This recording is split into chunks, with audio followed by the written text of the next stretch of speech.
Hey there, ladies and gentlemen. Once again, it is Daniel Bryan Says. I know it's been kind of a while since I've uploaded a video. Last one I did was that Slender video, which turned out to be more of a train wreck than I thought it would be. Again, apologies for that. Maybe I'll try re-recording sometime in the near future. But anyways, that's beside the point. So the date is currently July 8th, 2012, and well, it was a very special night tonight in wrestling history. Tonight, Destination X actually ended up happening. That was a TNA pay-per-view, and usually I don't watch TNA pay-per-views, but I made a very special exception to this because the main event of the evening was Austin Aries versus Bobby Roode. Um, but anywho, here I am to share kind of my thoughts of the entire pay-per-view, which I thought as a whole was fantastic. Like, the only thing that I think could touch Destination X in terms of pay-per-view quality of an actual, wrestling pay-per-view would be Extreme Rules, and even then I think Destination X actually topped Extreme Rules. Um, but anywho, let's see. First match that ended up happening that I actually didn't get to see the entirety of. It was yeah, I can't remember all four of the people. Damn it. I know it was Scorpio Sky or whatever his name was in that versus um okay, so it's Scorpio Sky versus Johnny Yuma or Lars Only. Fuck, I really can't remember these guys. Um, versus, god damn it, Demolition's grandson, I guess, like Smash's grandson. Um, Darso, yeah, Donnie Darso or something like that. Versus, oh fuck, Jigsaw, or he was being called Rubik's in this match. But anywho, that was a four-way match. And the point of this match was a like last chance type match to see if so that I guess these four guys they had actually ended up losing their qualifying match to get into the X Division title tournament because Aries, since he is was the TNA X Division champion and was challenging Bobby Roode for the title, he ended up actually being stripped of the title since he was challenging for the TNA heavyweight title, and so they decided to hold a tournament to decide who would be the next X Division champion. And all four of these guys in Impact matches had actually lost the matches that they were in. So this was like a last chance redemption kind of match. And so, anyways, that's yeah, it was a fun match. Kind of a clusterfuck to be perfectly honest, but hey, sometimes people just like to watch, flippy clusterfuck matches. So, anyways, it was Scorpio Sky who actually ended up winning that match. I apologize that I'm not calling him by his name. That was really that he actually used with TNA and whatever, but I can't remember. It was some generic name, and I'll always remember him as Scorpio Sky, because, PWG and whatnot. But anyways, fun opener, definitely. And then immediately after the match, Kid Cash, well, I guess, like, the stipulation was whoever won that Redemption four-way, would go on to actually have their next round tournament match immediately after against Kid Cash, who I guess won his tournament qualifying match. And so Scorpio Sky and Kid Cash ended up having a match, and it was really good actually. Kid Cash, he's pretty underrated. Like I gave, I started disliking him during the match and whatever, but that's just because he's a really good heel. Um, but yeah, really, really nicely worked match. Kid Cash, he's really he's really good at what he does, basically. He was definitely the heel in this match, and Scorpio Sky made a very good underdog babyface. Ended up actually winning that match with a schoolboy roll up, which my friend Matt May, or at Matt Z1Co, I believe is his Twitter handle, actually predicted. Um, but anywho, next match, if I'm not mistaken, was, oh yeah, it was Doug Williams versus Kenny King in X Division, tournament match. This was really good. Yeah, really great match. You know, Kenny King was just really good. And Doug Williams, I've always been a fan of his. Both of these guys put on a really good match. Uh, Kenny King ended up winning with his, I don't even remember, I don't know the name of his finishing move, but it's basically fireman's carry, spin out into a Uranagi slam, if that makes any sense. But anyways, really good match. And I finally came to the conclusion that Doug Williams very well could become the next William Regal, if you ask me, in my opinion. They have very similar mannerisms. They're both absolutely excellent in the ring. Both phenomenal heels, they have the whole gentlemanly, I'm going to shake your hand and then kick you in the balls type, strategy to them. So, yeah, really good match. Really, really good match. And then I'm gonna assume next match was, yeah, it was Sanjay Dutt versus, I think it was Sabian. I'm pretty sure it was Sabian. He was using like Rashad something or another as his TNA name and whatever. First of all, let me just say, it was great to see Sanjay Dutt back back on TV. He definitely deserves it. He's a lot more talented than, you know, for the amount of talent, I guess I should say, that he has, he deserves a lot better than he actually gets. But, he's been doing a lot of good things with Ring Ka King, I guess, which for those of you who don't know, it's like TNA's sister promotion over in India. Apparently there's a very large wrestling audience over in India, and so they kind of decide to take advantage of that. But anyways, really good to see him in a ring again. And so, and what to say about this match? Another kind of spot match and whatever, but Sanjay actually made it really good. Apparently Sabian no-sold a lot of things, which I didn't really notice at the time, but it doesn't really surprise me either.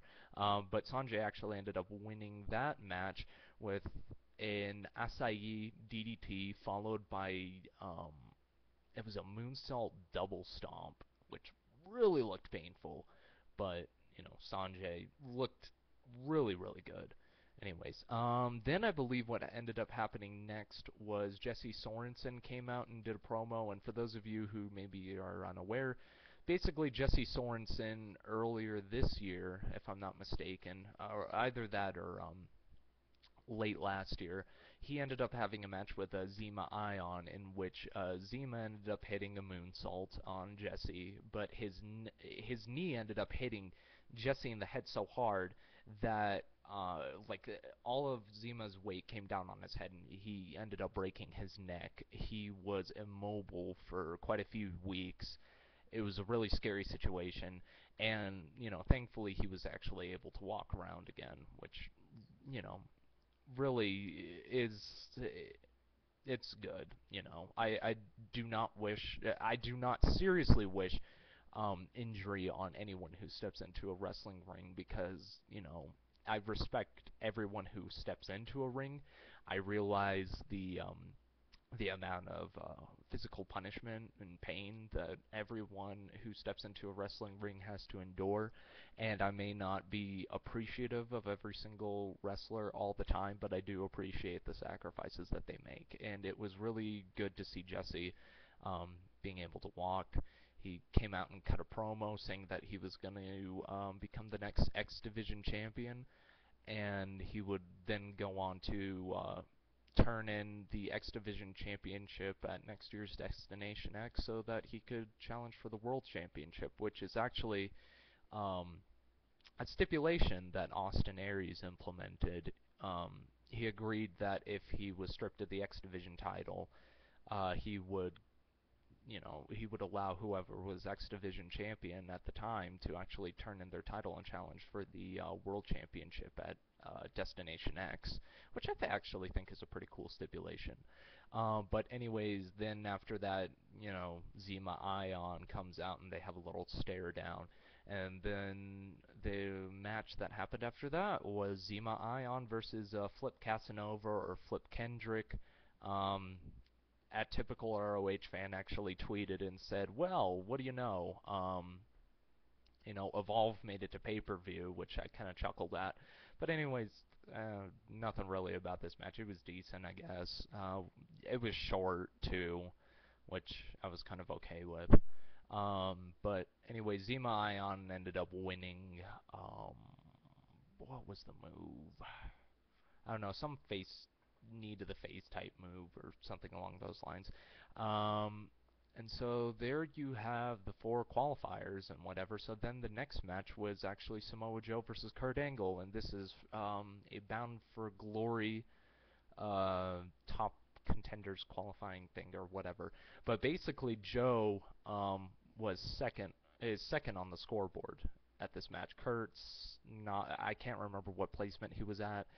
But, I was actually really excited for this match because Joe and Angle can do no wrong together. They always have absolutely amazing matches. And this match was no exception. Joe looked fantastic in this match, so did Angle. Um, I know it reminded me why I became a Samoa Joe fan in the first place. It reminded me why I became a Kurt Angle fan in the first place. Um, Although I will say, Joe, his Chuck Liddell mohawk or whatever, God, it looks terrible. I don't understand why people still think that it's cool to get the, Chuck Liddell mohawk where it's, shaved on both sides and then there's just a strip of hair in the middle and whatever. Like, Chuck Liddell hasn't been considered a tough guy or relevant since about, 2007, I think? Yeah, he beat Wanderlei Silva and then just continued to get his ass kicked after that by just about everyone.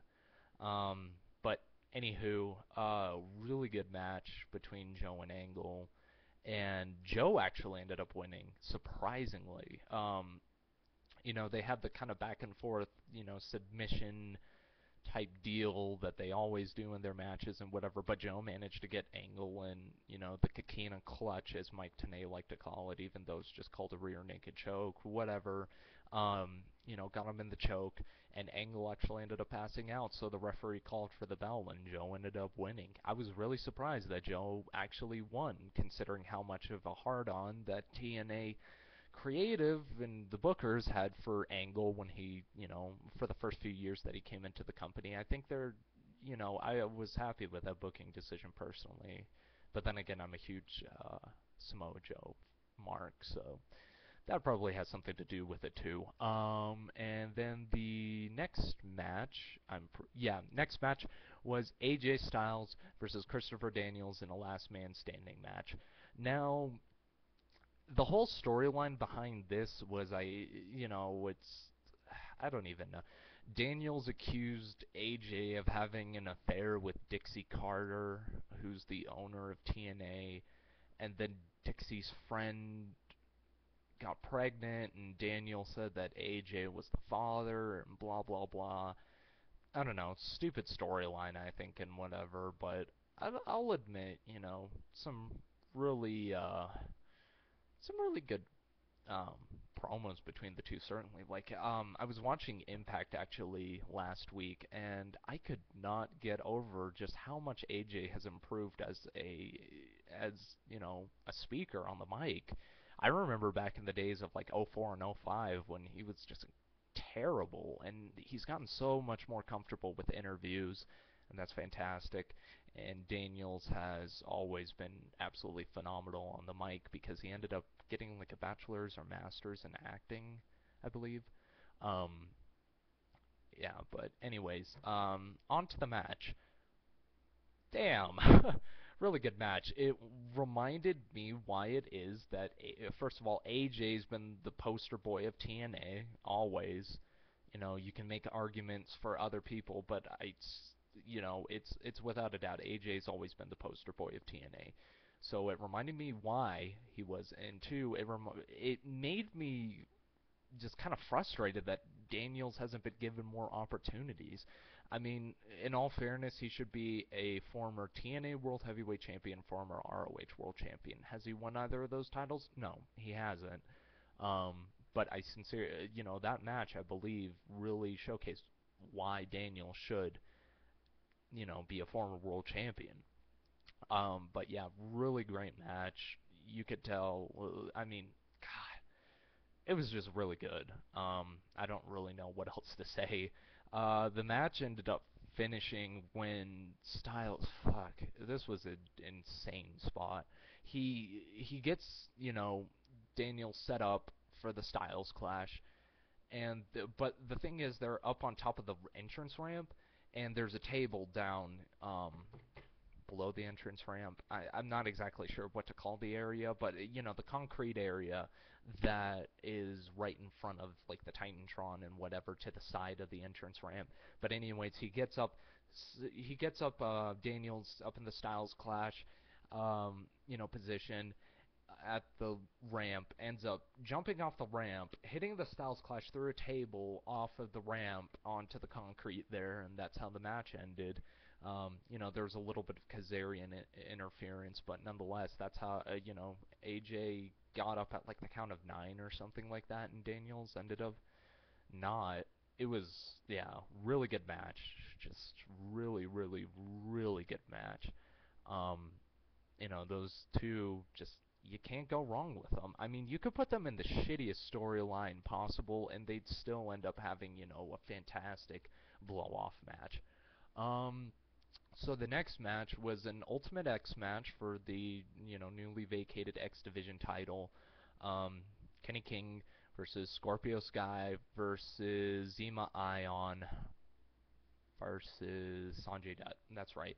Um, this match, it was, I've seen better Ultimate X matches, but it was fun. Certainly, Kenny King, I thought, I really wanted him to win in whatever, either him or Sanjay, but I knew Zema was gonna win, which he did. But anyways, notable points of this match. Let's see. Sanjay ended up like popping his shoulder out of place after I think it was a springboard dropkick. People said that it was after a running shooting star press that he did, but no, I noticed that it was after the springboard dropkick. He was holding his right arm, specifically his right arm, I noticed, and he rolled out of the ring and was talking to a ref after that. And I noticed after his first match with Sabian or Rashad or whatever, he was also holding his arm. So that was really concerning.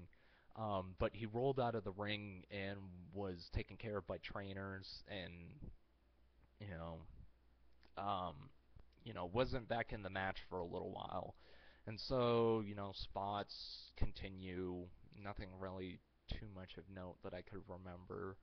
Um, but eventually, it ended up like I guess yeah, it was Scorpio Sky and Kenny King. They both ended up shimmying their way across the ropes at the top to try to get to the X Division title. If you don't know what an Ultimate X match is, it's more or less a ladder match, but instead of using ladders and whatever, what you end up having is 4 posts, and they happen to be, attached to all 4 turnbuckles, all 4 ring posts, and they end up at these towers end up going higher than the actual ring, and there are ropes connecting all 4 of the towers into an X, and up on top, attached to those 4 ropes above the ring is the X Division title.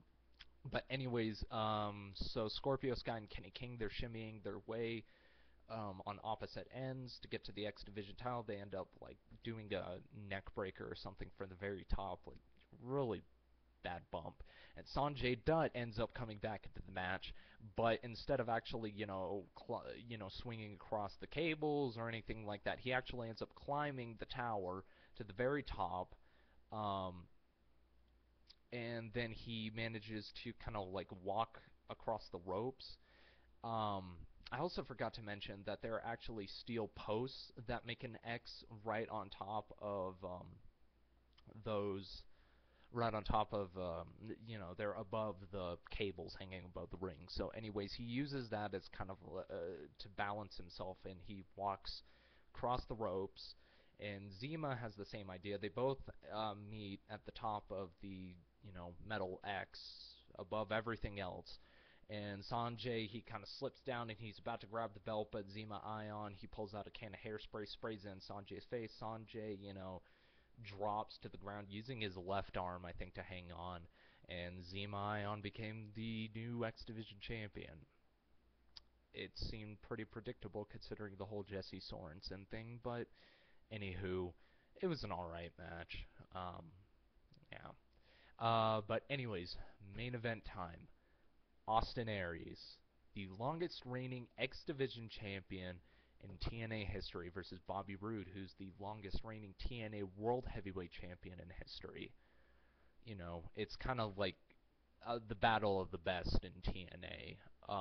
Both of these men have absolutely been phenomenal in their title reigns. I've seen a lot more of Bobby Roode showcased than Austin Aries, but I know I've seen a lot more Austin Aries matches just from Ring of Honor and whatever, and I know that this was just an absolutely excellent match. Or I know from Austin Aries' track record that he had to have been a really good TNA X Division champion. Pardon my slip up there. But anyways, yeah, this you know, the one thing that I have to give TNA a huge amount of credit for is that this match had a big fight atmosphere to it. I haven't watched a match with as much of a big fight atmosphere from it since CM Punk versus John Cena for Money in the Bank last year. I mean, the crowd was absolutely electric for it. The promo, the hype videos that they showed beforehand, it hyped up this match so immensely to the point where I was excited, and I pretty much hate TNA. But I was so incredibly excited. That's entirely the reason why I decided to watch this pay-per-view, was because of this match. And boy, did it deliver. It was it showed why Bobby Roode was TNA World Heavyweight Champion for as long as he was. It showed why Austin Aries was X Division Champion for as long as he was. I mean, it was just absolutely great, phenomenal. Austin Aries, your new TNA World Heavyweight Champion, in the best match in TNA all year, I believe. And I'd be very tempted to say that my match of the year. It was such a great, feel-good moment. Just really great wrestling, great emotion, great drama. I got emotionally invested into the match, which I didn't with John Cena versus Brock Lesnar, which was my other match of the year.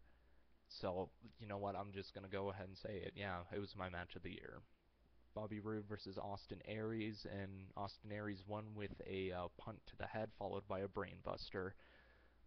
Two-thirds of the Joe Killer combo. If he would have hit the 450 splash, then that would have been really cool too. But nonetheless, this pay-per-view, yeah, like I said, this pay-per-view is probably pay-per-view of the year so far. It's better, in my opinion. It was better than Extreme Rules. I mean, both absolutely really great, you know, pay-per-views, but I seriously do believe that this is the best pay-per-view that TNA has come out with in a long time, and just the best pay-per-view in wrestling, in the entirety of wrestling this year, at least American. Um, Still, really, really great pay-per-view. I would definitely recommend buying it. If you're an Austin Aries fan, it's a definite pickup. Definitely. If you're a fan of great professional wrestling, go ahead and pick it up too. I know that I'll be doing it once I get some money in, and I'll definitely be buying an Austin Aries t-shirt once I get some money in too. But anyways, that's the end of my video here. I just wanted to share my thoughts on Destination X because I was so impressed by it. Um, yeah, I've been a huge critic of TNA for quite a few years now, but they managed to do some really good things with this pay-per-view, and I hope that this is a sign for a turn in the company as a whole, because I know that TNA desperately needs it, you know, and it's really nice to actually have that alternative to the WWE, because as much as I like WWE, it can fall very stagnant sometimes, and it gives another platform for really talented guys to be showcased where they probably wouldn't be showcased as much in the WWE. But yeah, kudos to you, TNA. I know that I've been very critical of you. I know that I've said that your product is shit. you know, very many times, and to be perfectly honest, it has been shit quite often. But this time, you know, I really, really good job. And my hat is literally off to you, and now I'm gonna put that back on. Oh yeah, do you like my hat? It's my CM Punk cadet cap. Yeah, I bought this off of Amazon for like 12 bucks or something like that. But yeah, I like it at least, and I also like this shirt too. I know I'm a douchebag for wearing MMA shit, but I like it. But anyways, that's the end of this video. Don't forget to like this video, subscribe to my channel, follow me on Twitter too, at Daniel Bryan Says. Um, you know, I will live tweet as much as I can. Make sure to leave some comments down in the comment section. Ask questions, perhaps requests for other videos that you'd like to see. And hopefully I'll be getting some more videos out since I don't have to work until like next Thursday. Yeah, it kind of sucks. I'm really not getting a lot of hours over at work. Woo, Little Caesars. But anyways, thanks for checking out this channel, this video specifically, and instead of saying goodbye to you, I'm just going to say congratulations, Austin Aries. You are an inspiration to me, and you went to show that hard work and never giving up actually pays off. And I want to speak on behalf of myself, and I believe the internet wrestling community and just wrestling fans in general, people who want to become a part of this wonderful business. I'd like to speak on all of their behalf by saying we're incredibly proud of you and congratulations and thank you for the years that you've put in to entertain all of us. See ya.